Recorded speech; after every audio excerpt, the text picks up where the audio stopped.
We have Scott Bauer, the CEO of Prosper Trading Academy, standing by to talk currencies. Scott, happy Monday to you and happy Thanksgiving week. Glad to have you here on the Future Show with us. As well. Much appreciate you joining us here this morning. Scott, I want to get into the U.S. dollar, which has been, for the most part, holding firm to begin last week. We saw it back above the 98 handle. Scott, if we can get back up above 98.30, we're talking levels we haven't seen since mid-October. Correct me if I'm wrong, but you've been saying all along, don't write the dollar off yet, and it's been hanging in there for the most part. Yeah, agreed, Ben. And I'm looking actually at 98.45. I know you just mentioned 98.30, and I think there's a lot of momentum here, and I really think we're going to touch 99 sooner rather than later. Scott, talk to me about what could be one of the catalysts for the dollar to get lifted, because it seems like for the most part rates have been mostly narrow range. There's been a significant disconnect from some of the treasury activity here in the U.S. and the U.S. dollar all year. Do you think it could come more so from weakness in the euro currency, weakness in the British pound? That seems to be the tail that's been wagging the dog as of recent. Yeah, a couple things. I think the complacency here is actually a good thing for the dollar. You know, we've seen rates back off a little bit, but not anything, major. So a little bit of complacency, but like what you just touched on, the weakness in the euro, the weakness on the British pound, certainly giving some tailwinds to the dollar. And again, I mean, this is definitely a momentum trade here, and the momentum is a, kind of a stair step to the upside. Scott, well, we did get some numbers out overnight. The IFO, the German business expectations, the current assessment, and the business climate index all look pretty good this morning, yet the euro is still inching lower. I'd imagine that the import and that export data that's due out Wednesday will be a better indication of what's going on internally in terms of economic conditions there, in terms of some of the manufacturing, some of the numbers that we look at in Germany. Specific to Germany, it's been just so incredibly weak. However, you look back at the numbers earlier this month and what just came out, and, maybe there is a little bit of glimmer of hope here that perhaps a bottom has been set in, at least on the manufacturing side. I know that growth forecasts have just been absolutely slashed for next year. So, maybe that's one of the things you look at and I'd say, okay, all these, economists and all the analysts, they've kind of thrown the towel in. We've seen a little bit of a change here, a little bit of an uptick. So that could be a glimmer of hope. Scott, earlier in the show, we took a look at the indices to new all-time highs in the ES, the NASDAQ, the Dow. We talked about the impact it's had on gold with our first guest. Can you talk to us about the impact it's having on the Swiss franc? Friday, it traded levels we haven't seen since the first week in October. If we take out the October lows this week, the francs to levels we haven't seen since the first week in June. This is about what you'd expect to see. It's one of those safe haven type assets. So with the indices selling off, the Swiss gets a bid. With the indices in a new all-time highs, in theory, look out below.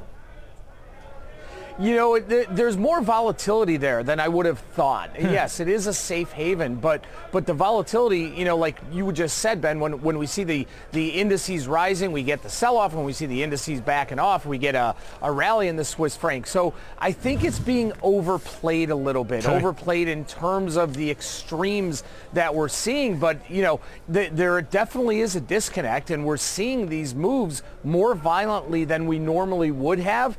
And you know what? Listen, with the equities and the indices at all-time highs here and the big sell-off that we're seeing recently in the Swiss franc, there could be an opportunity there. Yeah, if they take out that low, we'll be keeping an eye on it again into multi-month lows. But yet you were just talking about some of the volatility, Yep. And before I brought you in, I mentioned how a lot of the intraday volatility we've seen has been just that. We haven't really gotten much follow-through from it one way or the other in terms of commodities like gold and crude. Let's talk about some of the fundamentals. Let's talk about some of the eco data. We just had a number this morning, Chicago Fed National Activity Index. If we could pull that number up to have a look, not necessarily the more closely watched number of the week, Scott, it came in down 0.71, a little bit worse than expected. They were looking for down 0.20. Prior was down 0.50. The 3-month moving average down 0.31. But we've got some big numbers this week, Scott. Durable goods orders, personal income and spending, GDP, and a lot of housing numbers as well. What are you going to be looking at?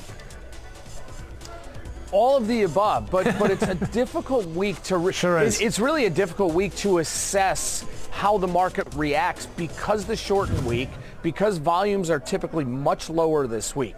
But all those are really important. But you know what, Ben? Unless we get some big outlier on any of those reports here, the market is almost squarely focused on what is happening with trade. Okay. Unless one of these numbers comes out either, just off the charts on the upside or just horrendous to the downside, I don't think we're going to get much market movement on any of these reports. Again, as we're focused on what's going to happen if anything happens with phase one. And then don't forget the market, moving ahead towards next week is really going to be hinging on what's going to happen coming out of OPEC, which could have, really ramifications for the entire space, not just commodities, but for the entire equity space as well.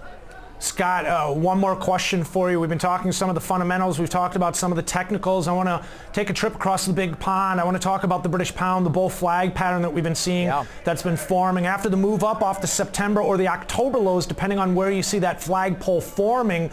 But the range that we're looking at is roughly 130 to the 127.50 range. Talk to us about what you've been seeing in the pound.